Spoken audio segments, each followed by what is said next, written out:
TopMedTalk. Well, hello and welcome to the show. It's TopMedTalk, and we are at Euroanaesthesia 2024. It's the annual Congress of the European Society of Anesthesiology and Intensive Care, and we are in Munich, Germany.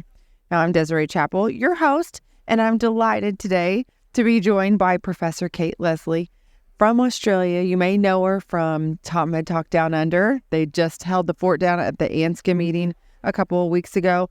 Kate is going to be my co-host this weekend at Euroanaesthesia. Kate, thank you so much for joining me. I'm so excited, Desiree, to be here with you and to do TopMedTalk up over. Yeah, I was going to say, where are we now? It is.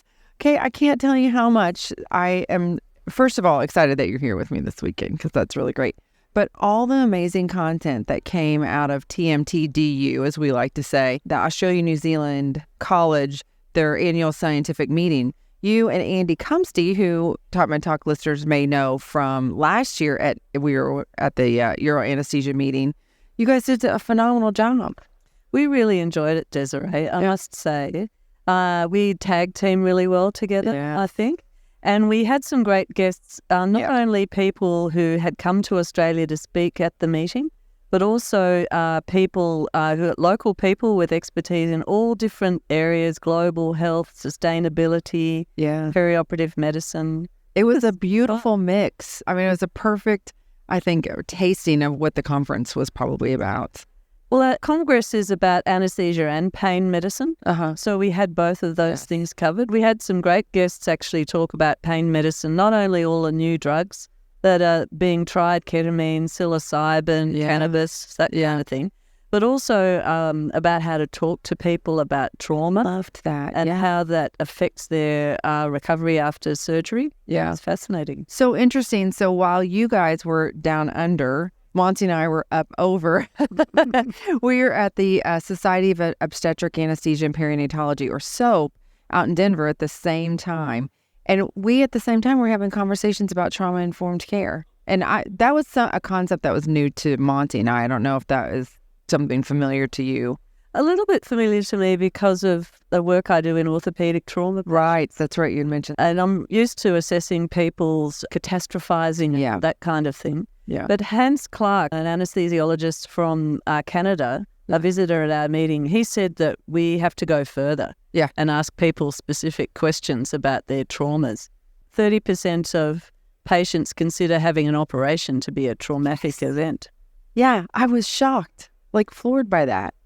I think that was my experience of having surgery, actually. Really? Yeah. And now I come to think of it, you don't think of these things until someone clever person at a conference tells you. Yeah. I think the thing that Andy and I liked about TopMedTalk was that it was like having a conversation with some really interesting people, at a dinner or something. It had that nice sort of cozy feel about it, and it was great. When you get to get down deep and have conversations, and that's what I love. I mean, where else would you be talking about a trauma-informed care if in a conversational way? I think it's great. Totally. A lot of fun.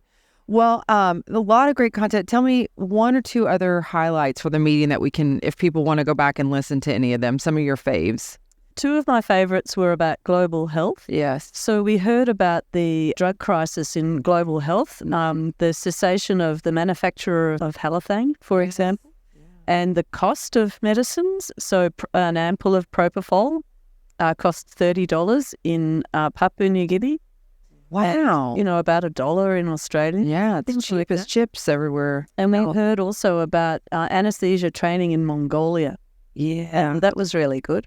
Oh, my gosh. And we had some great young people, emerging leaders I love that. on the show, and that was good. A couple of those pieces were really great. I love some of the publishing things, and some of, you talked to the editors, Matt Wiles and Jim Rathmel. We did, and that was a fantastic session. They were really generous about, talking about the broad topics of publishing, print publishing, preprints, AI, fraud, that kind of thing. Yeah. But, they and other editors are hopeful that we've come out of the pandemic and that there's a lot more material now being offered to journals. Yeah.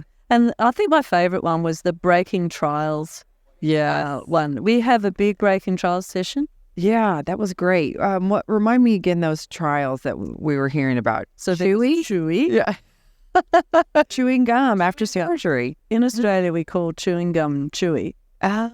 And it was a trial of chewing gum versus ondansetron for the treatment of PONV. Yeah. And Associate Professor Jay Darville presented that. That was terrific. And then we had one about non-anemic iron deficiency. Yeah, very interesting. And that was Associate Professor Lachlan Miles. And then we had one about high-dose steroids in cardiac surgery. Yes. And that was Associate Professor Stefan Dieleman. Yeah.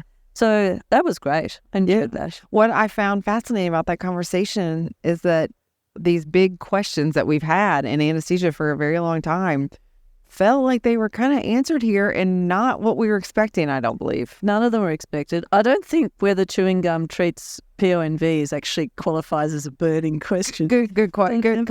But, It's fun. Well, I was going to ask you about this because in enhanced recovery, and that's where I kind of got my start, chewing gum was like a major, I would say kind of a major tenet. A lot of people were including that. Now, when it was billed to us, it was not necessarily post-op nausea and prevention. It was just improving gastric motility after surgery, which, you would think would impact post-op nausea and vomiting as well. That's how we thought it might work. Yeah. We actually showed that it was not non-inferior to ondansetron. Right. But we wondered whether it might only work while you're actually chewing it.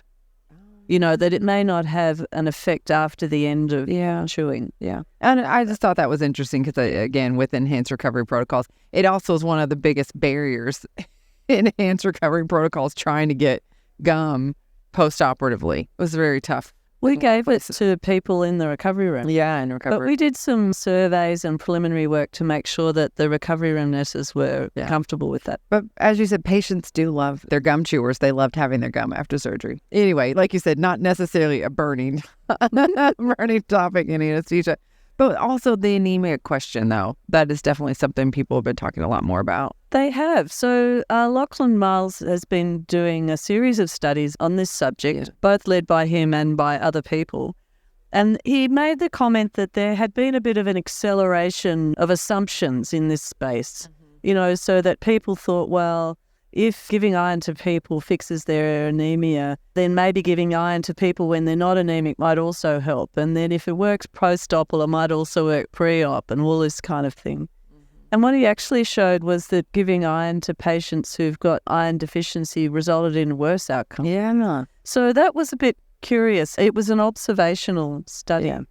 So he was unable to sort of provide a definitive answer. And there was something about the trial design on that was even a little bit different. Well, it was that was a standard kind of was trial. That? Oh, maybe it was another one I was thinking about. So that was Stefan's trial. They used a system where they were able to get a waiver of consent for some of the patients if that was the standard of care in the hospital. So they did this trial about cardiac surgery and steroids in 2 centres in the Netherlands and Australia. And they showed that, or 2 countries, and in the Netherlands, high-dose steroids are very common, and in Australia, they're very uncommon.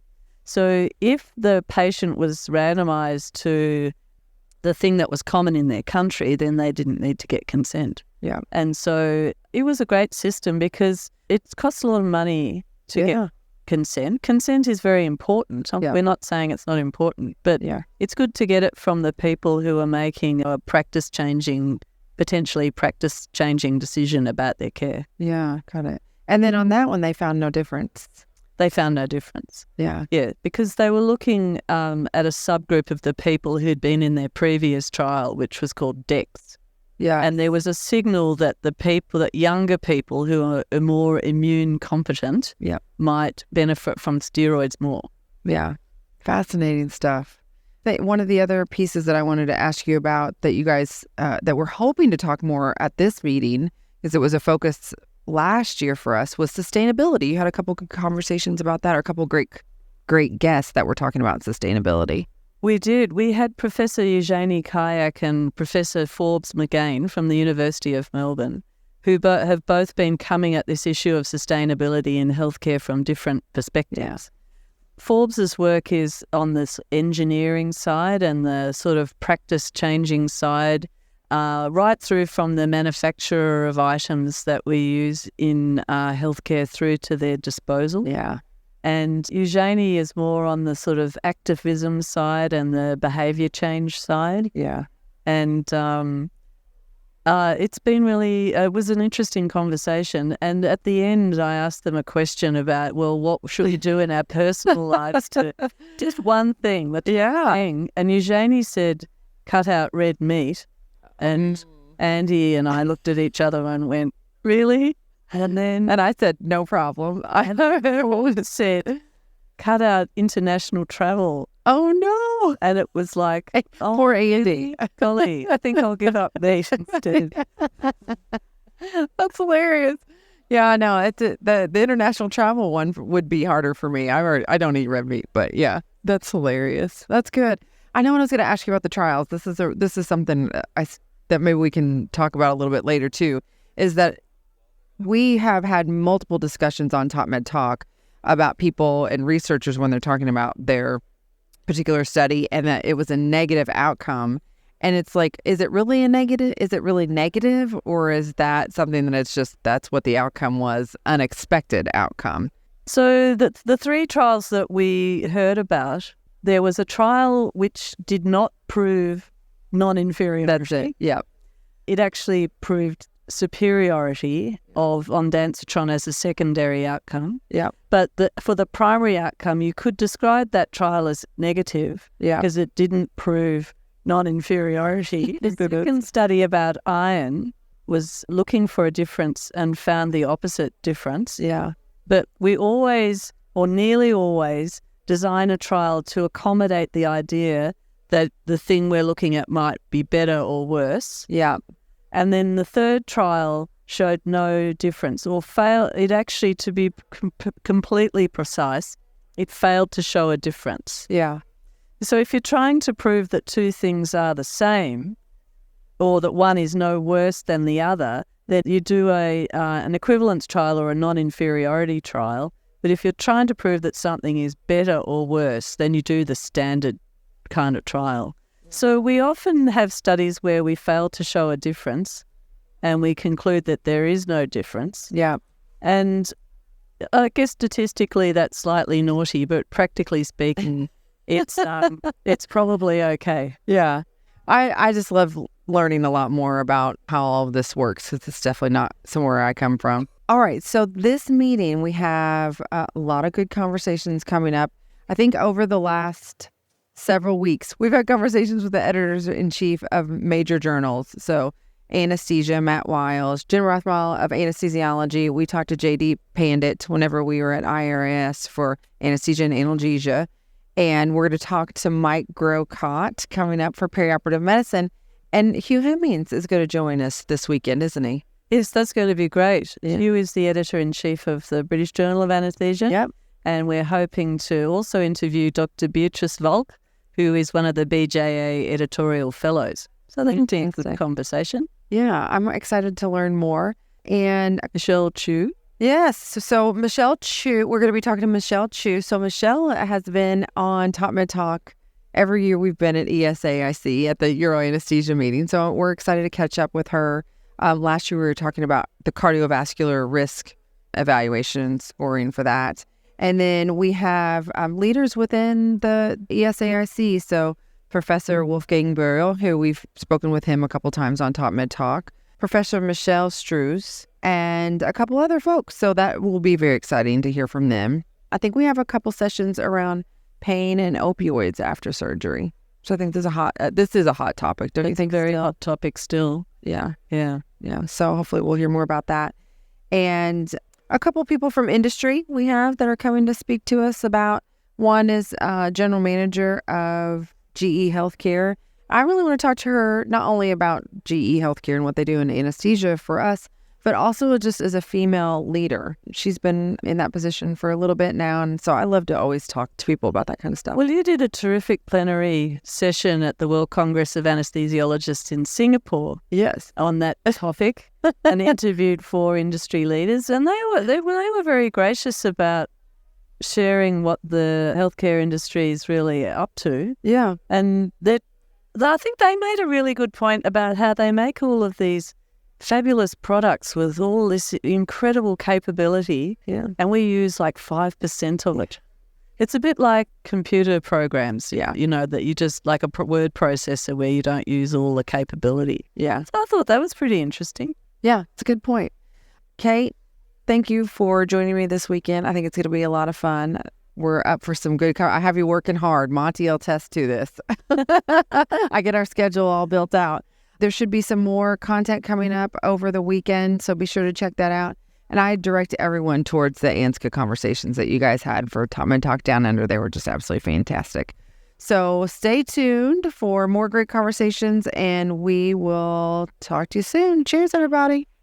Bye. TopMedTalk. Thanks for downloading TopMedTalk. Don't forget to subscribe. Check us out on YouTube and, of course, on social media. We're on Instagram, Facebook, and X.